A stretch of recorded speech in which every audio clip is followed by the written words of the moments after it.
Mari kita menghadap Tuhan di dalam doa. Kita berdoa. Segala kemuliaan bagi nama-Mu, Allah yang kudus, Allah yang luar biasa di dalam kehidupan kami. Terima kasih banyak Tuhan Yesus. Tiba saatnya Tuhan kami ingin mendengarkan firman Tuhan. Hamba yang berbicara jauh dari kesempurnaan dan penuh noda dan dosa. Kali ini Tuhan hamba mohon kelayakan dan pengampunan Tuhan serta belas kasihan dan kemurahan-Mu dalam hidup hamba-Mu. Dan saat ini hamba berdiri atas nama-Mu. Tuhan berkati dan setiap jemaat saudara yang ada di tempat ini, Tuhan berkati supaya tidak teralihkan fokus oleh pekerjaan-pekerjaan iblis, dan sehingga benih firman Tuhan boleh dapat bertumbuh di dalam kehidupan kami. Terima kasih banyak Tuhan Yesus, di dalam nama-Mu kami berdoa. Amin. Shalom. Shalom. Baik saudara-saudara yang Tuhan Yesus kasihi, mari kita buka Alkitab kita bersama di dalam Yohanes pasalnya yang ke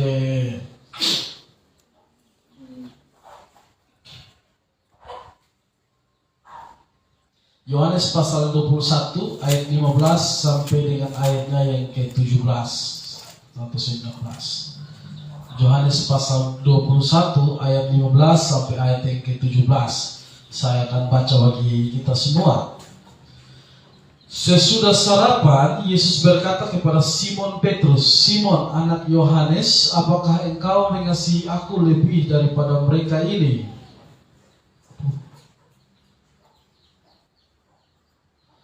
Jawab Petrus kepadanya, "Benar Tuhan, engkau tahu bahwa aku mengasihi engkau." Kata Yesus kepadanya, "Gembalakanlah domba-dombaku."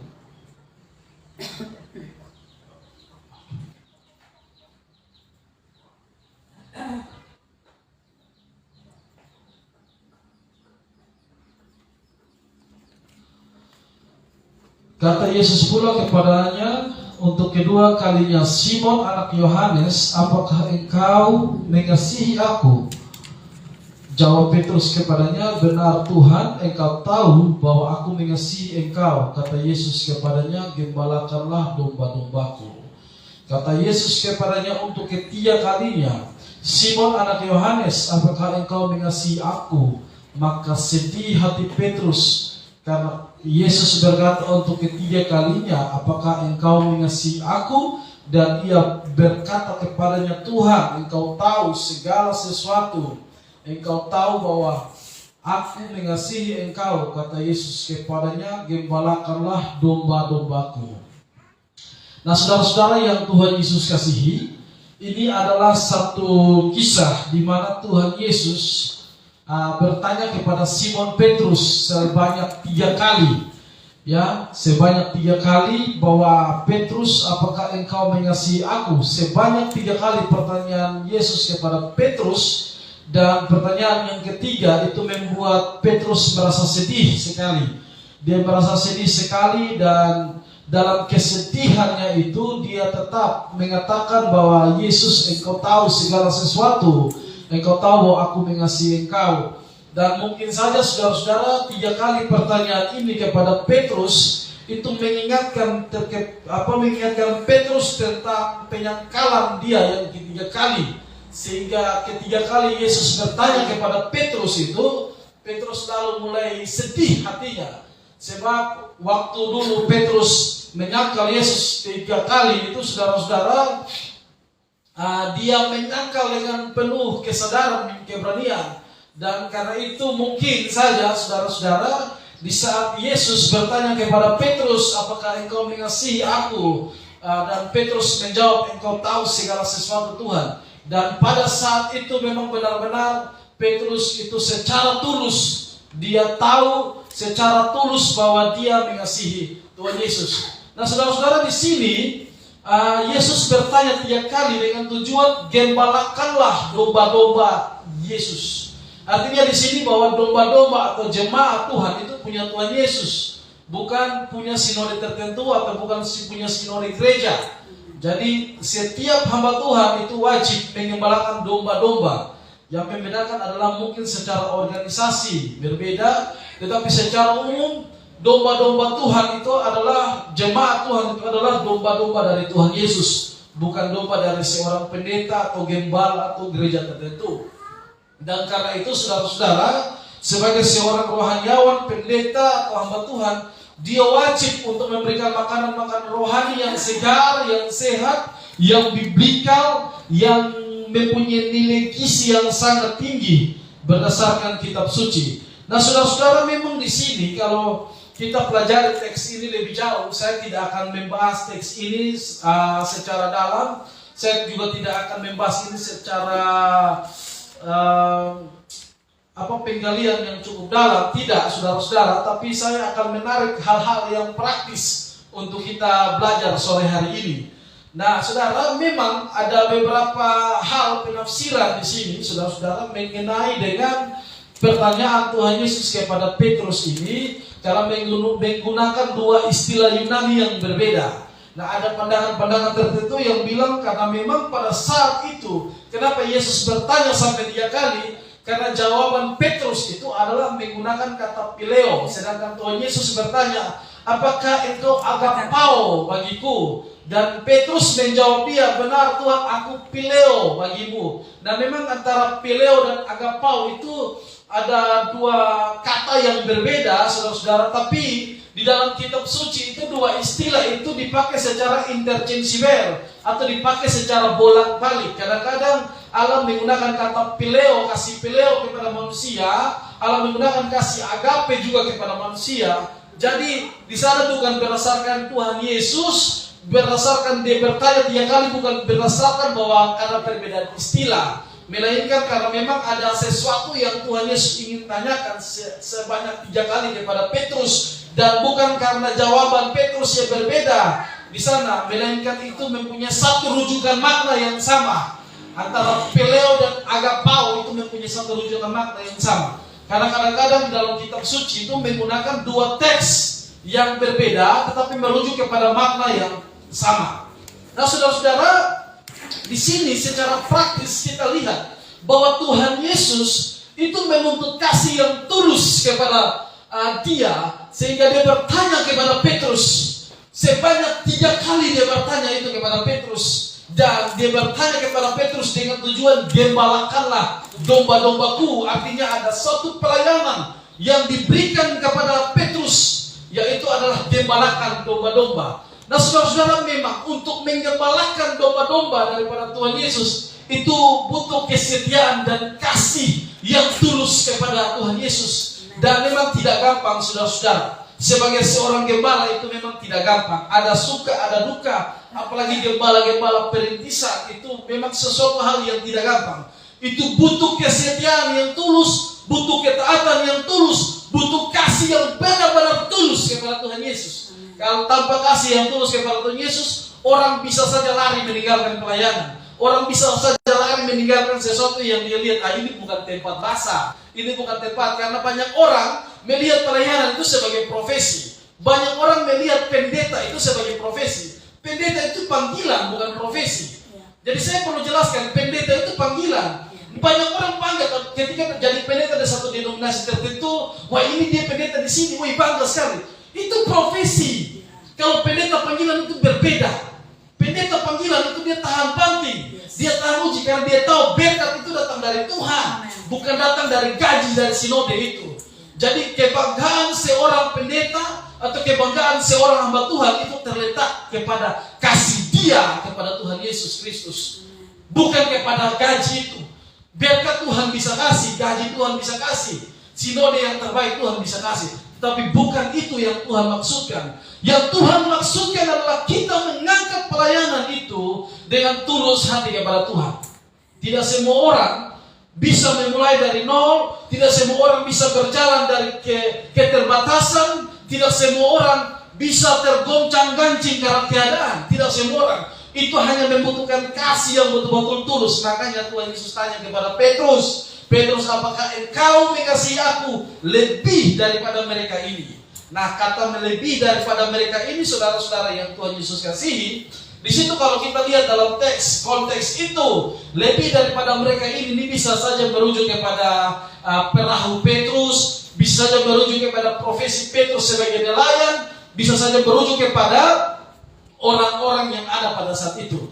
Tetapi apapun rujukannya, kata lebih daripada mereka ini jelas berbeda atau dikontraskan dengan Tuhan Yesus. Artinya apa? Kalau kita seberangkan di dalam konteks kita yang saat ini, apakah engkau mengasihi aku, mengasihi Tuhan Yesus lebih daripada mereka ini? Kata mereka ini mungkin kita seberangkan dalam kehidupan sehari-hari kita.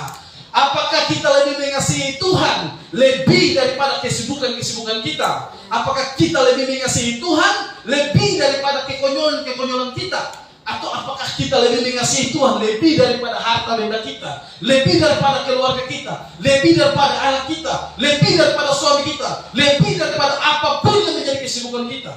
Nah, di situ Tuhan Yesus tuntut itu. Apakah kita lebih mengasihi Tuhan lebih daripada ini? Nah, saudara-saudara, memang kasih kepada Tuhan itu membutuhkan kasih yang tulus kepada Tuhan Yesus.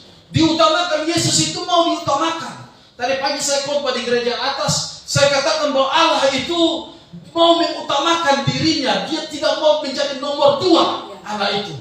Dia tidak mau motivasi kita kepada Tuhan, motivasi yang nomor 2 kepada Tuhan. Kita datang beribadah kepada Tuhan, kita datang melayani Tuhan berdasarkan karena kita cinta Tuhan. Bukan berdasarkan sesuatu hal yang lain, tapi berdasarkan karena kita cinta Tuhan, kita mengasihi Tuhan. Itu yang Tuhan mau. Makanya Tuhan Yesus tanya kepada Petrus, apakah engkau mengasihi aku lebih daripada mereka ini? Jadi saudara-saudara, mungkin kita seberangkan saja dalam konteks kehidupan kita. Apakah kita lebih mengasihi Tuhan lebih dari kesibukan-kesibukan kita ini?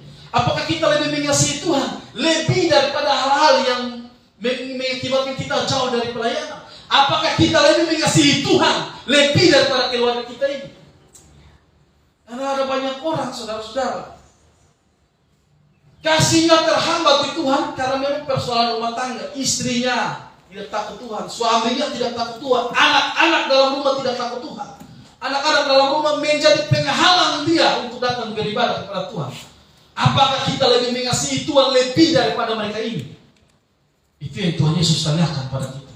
Nah, Bapak Ibu saudara-saudara, di dalam Alkitab ada beberapa contoh tokoh-tokoh Alkitab yang lebih mengasihi Tuhan daripada apa yang mereka punya. Salah satu contoh adalah Abraham. Kita lihat di dalam Kejadian pasal 12 ayat 1 dan 4.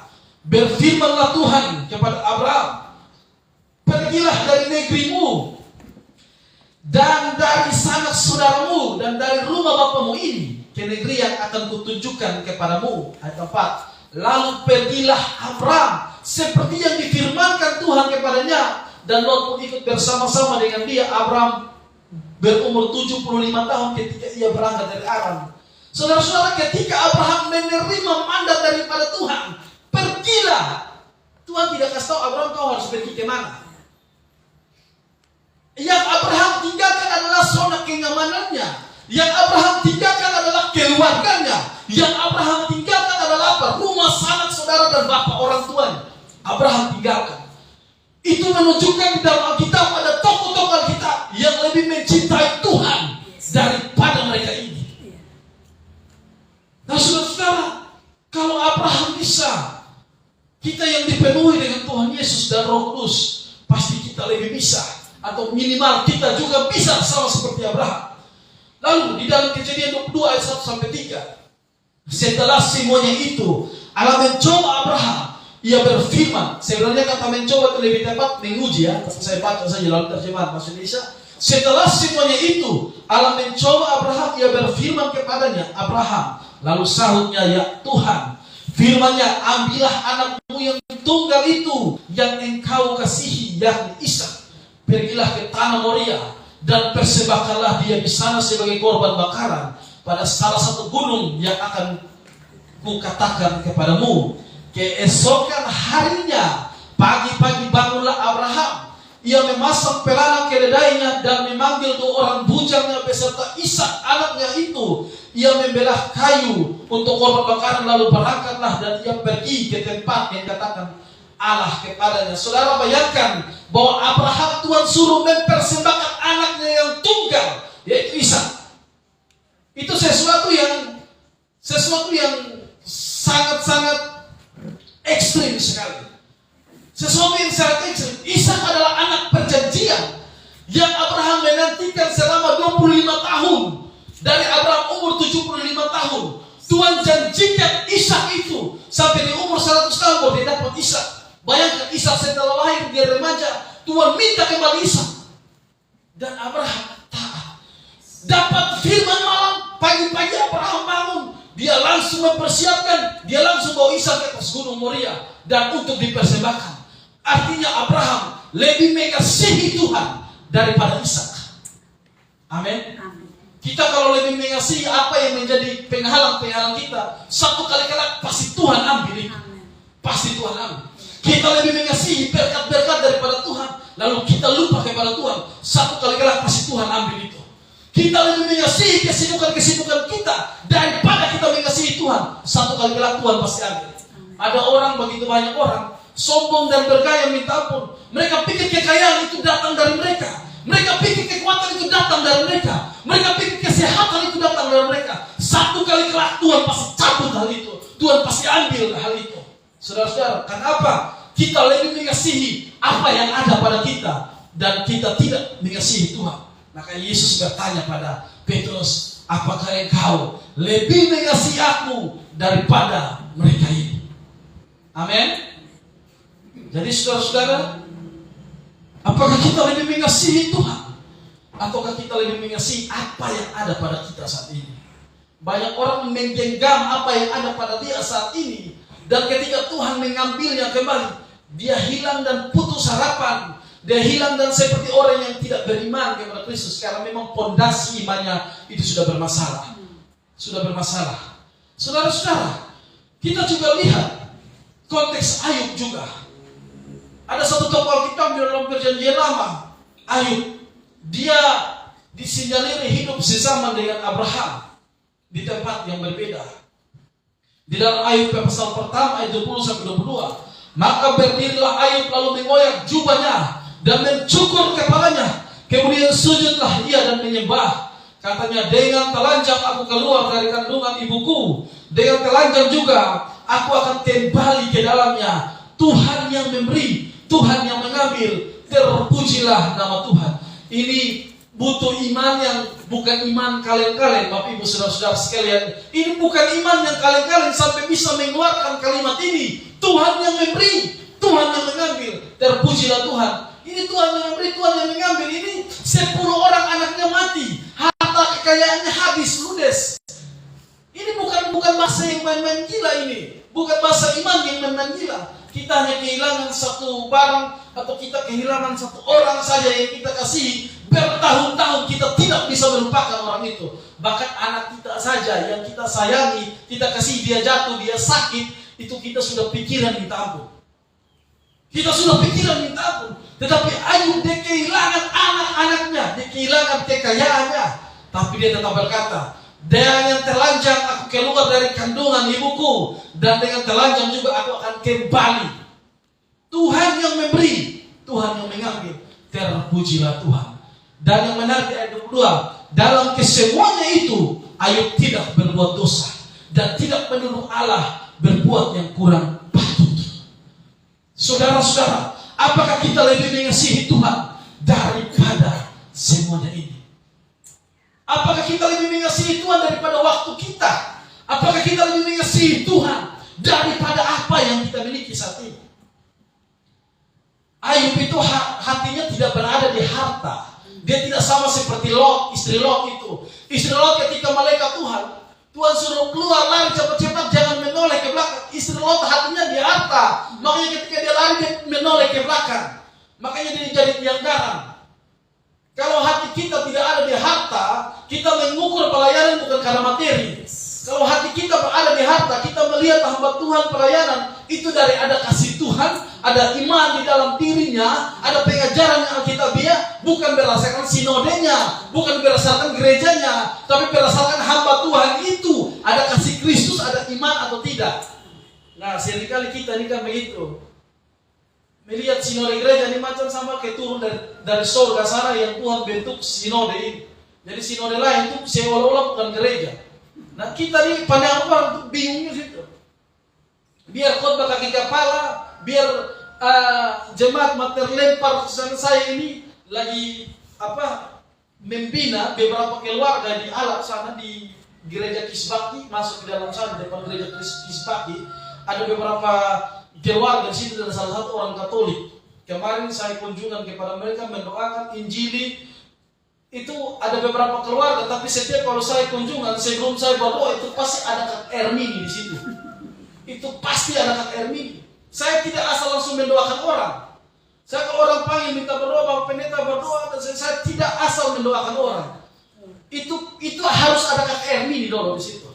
Dan itu sudah beberapa kali kita ke sana, dan puji Tuhan kemarin pergi ada satu orang Katolik, keluarga Katolik. Pas saya mau pulang, dia bilang, Bapak Pendeta, iya Bapak sudah habis, beta dari jam 5. Atau dari jam 5 beta su bicara banyak hal. Tadi, aduh Bapak sudah singgah kok. Dia minta singgah, itu orang Katolik. Ibu ini cerita Bapak, di dalam beta punya hidup ini terdapat kekosongan yang beta mau berdoa, beta bimbang, beta ragu, beta khawatir, beta merasa takut, beta merasa intimidasi. Beta bilang bagaimana mau bisa merasakan begitu? Sedangkan mama rumah begini besar, mama punya bisnis online yang begini besar. Bagaimana? Itulah Bapak Beta. Dari situ beta masuk khotbah hampir 1 jam. Jadi kemarin beta khotbah 2 tempat, 2 rumah tangga, yang mungkin hampir 2 jam. Masing-masing rumah tangga hampir 1 jam. Dan puji Tuhan, di sana Roh Kudus bicara. Maksudnya di sana Roh Kudus berkarya. Jadi orang bertumbuh itu hanya karena firman Tuhan. Bukan karena mitos, bukan karena tayul, bukan karena bualan-bualan hamba Tuhan, bukan karena janji-janji, bukan karena dongeng. Orang hanya bertumbuh hanya karena firman Tuhan. Jadi kita berdoa kasih orang, kita harus injili orang, kita harus tekankan orang. Orang tidak mungkin bisa sadar akan juru selamat kalau dia tidak mengerti atau dia tidak sadar bahwa dia orang berdosa. Dia harus sadar dulu dia orang berdosa. Dia butuh Tuhan Yesus. Dia sadar itu dulu. Saya tergugah sekali dengan kemarin itu ibu orang Katolik, keluarga Katolik. Mereka Katolik. Karena khotbah saya ini tanpa mic itu suara sudah besar. Jadi waktu saya khotbah di rumah sebelah, ternyata mereka tinggal di rumah sebelah. Jadi waktu pulang mau naik mobil begini, dia sendiri yang lari menghampiri saya. Bapak, ya bisa singgah kok. Saya sudah tegur pulang di rumah sebelah. Ya sudah langsung singgah. Ini mau kasih lolos untuk apa lagi? Orang sudah minta. Jadi kesibukan yang lain dipending dulu. Ini penting singgah. Maka sudah dicerita sudah. Dari situ penginjilan masuk. Dan saya kasih tahu apapun yang kalian miliki saat ini, semua kalau besok mati itu tidak ada yang kalian bawa. Tidak ada satupun yang kalian bawa. Saya bilang sama itu, jangan kejar materi, jangan kejar berkat. Jangan sampai Tuhan memberikan berkat terus-menerus itu sebagai teguran. Kalian lupa akan Tuhan. Kalian hanya mengejar berkat terus. Makanya Tuhan hanya kasih ketidakdamaian dalam hati. Kalian sudah pusing. Sudah pusing. Hanya ketidakdamaian saja. Tuhan belum kasih stroke, Tuhan belum kasih kanker, Tuhan belum cabut itu harta benda. Tuhan hanya kasih ketidakdamaian saja. Orang sudah pusing. Bayangkan. Dari situ saya injili, saya berkhotbah. Hanya beberapa keluarga di situ, beberapa orang dalam ruang tamu. Tapi semacam KKR yang luar biasa. Saya tidak peduli, memang suara saya sudah biasa. Saya khotbah betul-betul dengan sungguh-sungguh. Tidak, dia harus dengan sungguh-sungguh. Saya injili mereka. Saya tantang mereka harus percaya Yesus.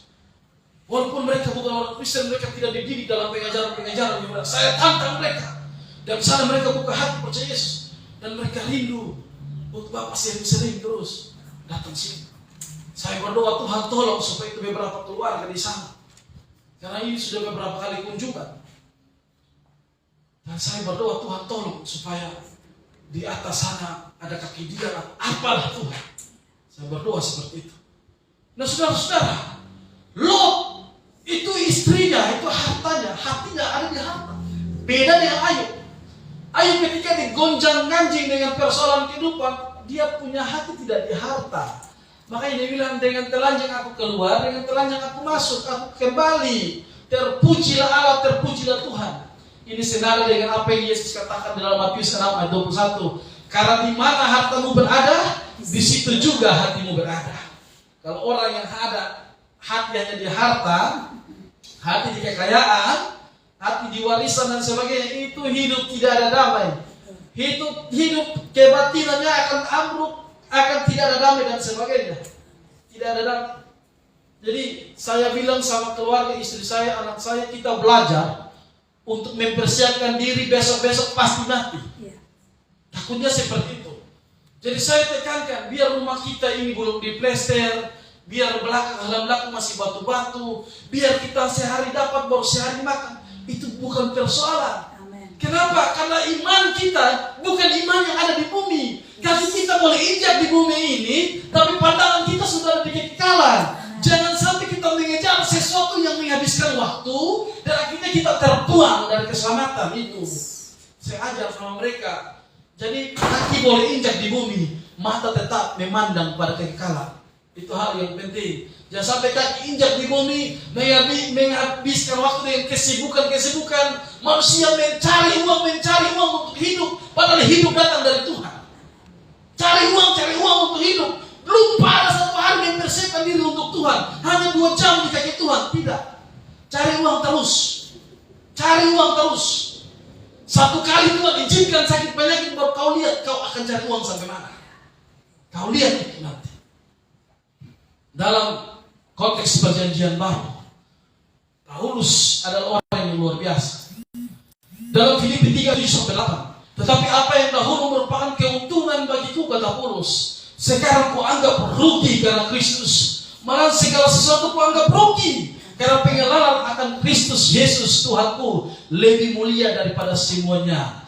Oleh karena dialah aku telah melepaskan semuanya itu dan menganggapnya sampah, supaya aku memperoleh Kristus. Saudara bayangkan, Paulus ini dengan latar belakang pendidikan tinggi secara teologi, Paulus dari suku yang berbeda dengan yang lain. Dia orang yang luar biasa. Paulus ini orang pembelajar, seorang filsuf, seorang teolog, penulis buku yang hebat dan ajaib dia. Tetapi ketika dia berjumpa dengan Kristus, dia anggap semua itu sampah. Anggap semua. Saya kenal di dalam sinode kami ini, hampir semua ini pendeta kaya. Mungkin kita saja di Kupang ini. Mungkin kita saja yang gereja kecil. Tapi di sinode kami ini hampir semuanya kaya. Gereja besar. Tapi puji Tuhan, saya bersyukur Tuhan tempatkan di dalam sini. Saya melihat orang-orang di sana, rekan-rekan hamba Tuhan, senior-senior saya dalam sinode ini, mereka tidak memusingkan harta kekayaan mereka. Justru mereka pakai harta kekayaan mereka untuk pembangunan gereja, untuk perintisan gereja, untuk menghidupi hamba Tuhan dan sebagainya. Berarti ketika mereka berjumpa dengan Kristus, mereka anggap semua ini tidak penting. Tidak penting. Jadi ketika kita berjumpa dengan Kristus, saudara-saudara, Bapak Ibu kekasih Tuhan, kita harus menggunakan semua yang ada pada kita untuk pelayanan Tuhan. Amin. Untuk kemuliaan nama Tuhan. Jangan sampai kita hanya menghabiskan waktu kita hanya untuk bangun rumah yang besar-besar, beli mobil banyak-banyak, kumpul harta kekayaan. Nanti kita lihat orang yang sering mengumpulkan harta dan menganggap beriman itu tidak harus di gereja, beriman itu di rumah saja. Padahal di dalam kitab sudah ada, saudara-saudara. Jangan menjauhkan diri dari pertemuan ibadah. Kuduskanlah hari Sabat, itu sudah ada. Tapi ada orang yang berpikir bahwa nanti saja. Seolah-olah dia pemegang waktu, seolah-olah dia bisa mengatur waktu. Sekarang saya bingung, saudara-saudara, dengan orang-orang ini. Kita tetap mendoakan, tapi kesian ketika mereka mati. Mereka pikir mereka mau bawa ini harta, mungkin. Satu pun tidak, saudara-saudara. Bahkan kematian kita pun, jenazah dan peti kita pun, itu dipikul oleh orang lain, bukan kita. Amin. Bukan kita. Maka terlalu sia-sia, kasihan orang-orang yang menghabiskan waktu tanpa mengabaikan Tuhan. Mereka menghabiskan waktu mereka 1/24 jam. Tidak ada Tuhan di sana. Tidak ada Tuhan di sana. Saudara, itu yang Yesus tanyakan pada Petrus. Petrus, apakah engkau mengasihi aku lebih daripada mereka? Apakah kita lebih mengasihi Tuhan daripada kita kesibukan sehari-hari? Kita lebih mengasihi Tuhan daripada kita pekerjaan setiap hari cari uang. Kita mengasihi Tuhan, apakah kita lebih mengasihi Tuhan daripada kita punya pertemuan-pertemuan yang tidak jelas? Apakah kita lebih mengasihi Tuhan daripada itu semua? Saudara, Tuhan tuntut kita kasihi Tuhan dengan ketulusan, dengan totalitas. Itu yang pertama. Yang kedua, saudara-saudara, Tuhan bilang, gembalakanlah domba-dombaku. Artinya ada pelayanan yang berkaitan dengan domba, atau berkaitan dengan jemaat, atau berkaitan dengan manusia. Ketika Petrus dituntut untuk kasihi Tuhan, implementasinya kepada manusia itu. Jadi yang kedua, kasih yang tulus kepada Yesus menuntut refleksi dan manifestasinya kepada sesama kita manusia. Nah, saudara-saudara, dalam 1 Yohanes penulis yang sama, 1 Yohanes pasal 2 ayat 9 sampai 11, 9 dan 11 berkata, barang siapa berkata bahwa ia berada dalam terang, tetapi ia membenci saudaranya, ia berada dalam kegelapan sampai sekarang. Tetapi barang siapa membenci saudaranya, ia berada dalam kegelapan dan hidup dalam kegelapan. Jadi kalau kita anggap bahwa kita orang Kristen, majelis gereja, kita penatua, kita pendeta, kita hamba Tuhan, dan kita sering di gereja, tetapi masih menimpa akar pahit kepada saudara kita yang terdekat, kita adalah orang yang masih hidup dalam kegelapan, walaupun tubuh ada dalam gereja. Amin. Kadang-kadang karena harta itu memisahkan antara kakak dan beradik, memisahkan orang tua, memisahkan kita orang-orang terdekat. Kalau itu yang menjadi penghalang kasih kita kepada Tuhan dan kepada sesama, kita belum layak menjadi orang Kristen, orang percaya. Berarti mengasihi Tuhan itu bukan saja bersifat personal, tapi wujudnya pada diri dan sesama kita. Amin. Diri dan sesama kita. Di dalam 1 Yohanes 3:15 bilang begini, setiap orang yang membenci saudaranya, dia adalah seorang pembunuh manusia.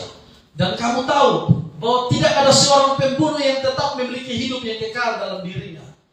Ada orang-orang yang tidak ada hujan angin, benci orang, benci sesama. Tidak ada hujan angin. Dia hanya iri lihat orang lain lebih berhasil, iri lihat orang lain lebih sukses. Tidak ada hujan angin dia. Jadi tidak ada alasan dia untuk benci, tapi dia mau benci. Dihitung-hitung dengan tidak ada alasan, tapi dia mau melakukan itu. Saudara, kebencian menurut definisi Yesus, dia adalah pembunuh manusia yang tidak kekal. Dalam 1 Yohanes 4:20, jika seorang berkata, aku mengasihi Allah, dan ia membenci saudaranya, maka ia adalah pendusta. Kalau kita bilang kita kasihi Tuhan, tetapi orang terdekat kita tidak suka, kita benci mereka, kita jijik, kita lihat mereka saja kita tidak suka, kita pendusta itu. Dan tidak ada pendusta yang mendapat bagian dalam kerajaan Allah. Tidak ada.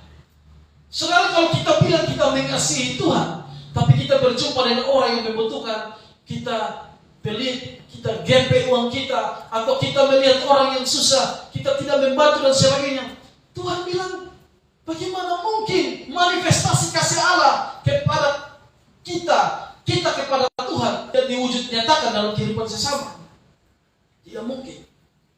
Saudara, Yesus pernah bilang di dalam Matius pasal 22 ayat 35 sampai 40.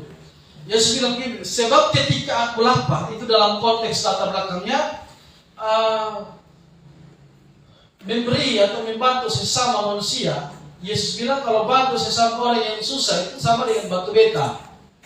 Jadi Yesus bilang, sebab ketika aku lapar kamu memberi aku makan, ketika aku haus kamu memberi aku minum, ketika aku seorang asing kamu memberi aku tumpangan, ketika aku telanjang kamu memberi aku pakaian, ketika aku sakit kamu melawat aku, ketika aku dalam penjara kamu mengunjungi aku.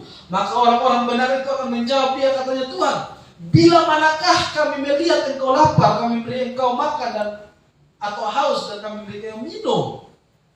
Bila manakah kami melihat engkau sebagai orang asing dan kami beri engkau tumpangan, atau telanjang dan kami beri engkau pakaian? Bila manakah kami melihat engkau sakit dalam penjara atau dalam penjara, kami mengunjungi engkau? Dan raja itu akan menjawab mereka, aku berkata kepadamu, sesungguhnya segala sesuatu yang kamu lakukan untuk salah seorang saudaraku yang paling hina ini, kamu telah melakukannya untuk aku.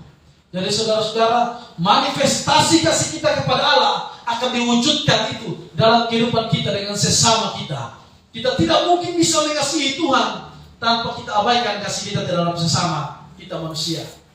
Kita masih benci sesama, kita lebih mengasihi orang lain, atau kita benci orang lain, kita tidak layak bagi Tuhan. Amin. Tuhan Yesus memberkati. Ada dua hal di sini yang kita sudah pelajari bersama. Adalah Tuhan ketika bertanya kepada Petrus, apakah engkau lebih mengasihi aku daripada mereka ini? Artinya Tuhan Yesus tuntut kasih kita kepada Tuhan itu kasih yang tinggi, yang utama, lebih daripada apa? Mereka ini. Kata mereka ini saudara seberangkan sendiri dalam kehidupan saudara.